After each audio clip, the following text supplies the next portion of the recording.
नमस्कार, आप सभी का स्वागत है राष्ट्रीय जगत विजन न्यूज पर। मैं हूं आपके साथ रागनी वर्मन। राष्ट्रीय स्वयंसेवक संघ की महिला शाखा राष्ट्र सेविका समिति की राष्ट्रीय प्रमुख संचालिका शांता कुमारी, जिन्हें शांतिका के नाम से भी जाना जाता है, वे इन दिनों 3 दिवसीय प्रवास पर रायपुर पहुंची हुई हैं। अपने प्रवास के दौरान वे विभिन्न संगठनात्मक बैठकों एवं कार्यक्रमों में भाग लेते हुए नारी शक्ति को मार्गदर्शन प्रदान कर रही हैं। इसी कड़ी में आज शाम 4 बजे सुभाष स्टेडियम में एक भव्य कार्यक्रम का आयोजन किया गया।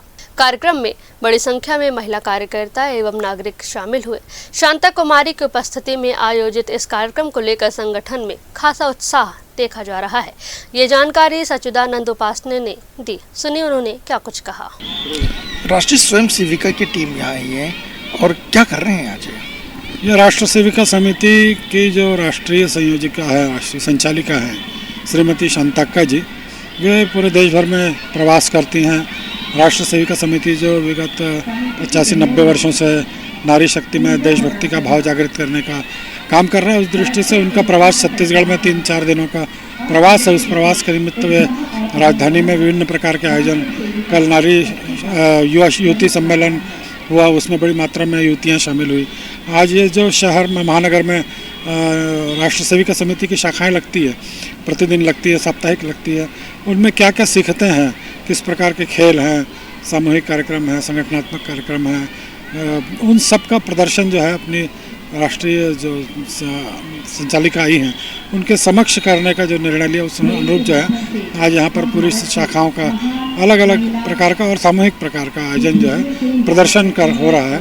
और उसके बाद उनका संबोधन होगा, उसमें वे किस प्रकार से राष्ट्र सेविका समिति की स्थापना के पीछे उद्देश्य क्या है, उसको किस प्रकार से नारी शक्ति को लगना चाहिए, आज जो विसंगतियाँ हैं उसमें आत्मरक्षा कैसी करनी चाहिए, इन सब बातों को उनका उद्बोधन भी यहाँ पर होगा। इस प्रकार से ये अभिनव कार्यक्रम और विशाल कार्यक्रम जो है आज हो रहा है, जिससे नारी शक्ति में और राष्ट्र सेविका समिति की सेविकाओं में एक स्फूर्ति होगी, एक सक्रियता का भाव जागरूक होगा। उस दृष्टि से इस कार्यक्रम की महत्ता है। धर्मांतरण और लॉ जिहाद जैसी बातें सामने आई हैं, तो क्या इस पर भी चर्चा होगी? हाँ, निश्चित रूप से ये जो आज देश की विसंगतियाँ, मैंने कहा कि देश में विसंगतियाँ हैं, नारी शक्ति ही उससे मुकाबला कर सकती है। यदि आज लौ जिहाद है तो उस पर नकेल कसी जा सकती है। यदि एक नारी दूसरी नारी की रक्षा करेगी, नारी का संगठित समूह जो है, यदि संगठित समूह दिखेगा तो इस प्रकार की ताकतें उस पर डाका डालने का प्रयास नहीं कर सकती।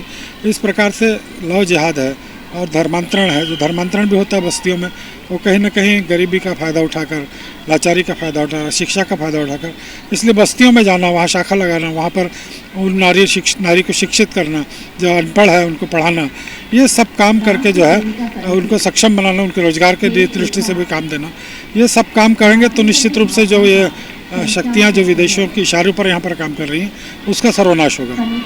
ये थे सच्चिदानंद उपासने जी। इनका कहना है कि जो नारी शक्ति है, जिस तरीके से लौ जिहाद, धर्मांतरण और जहाँ आज भी जो गरीब बस्तियों में धर्मांतरण के लिए जो खेल किया जा रहा है, विदेशीता का जो काम कर रही है, इस सारी चीज़ों को रोकने के लिए ये कार्यक्रम का आयोजन किया गया, जिससे ये सब चीज़ों में अंकुश लग सके।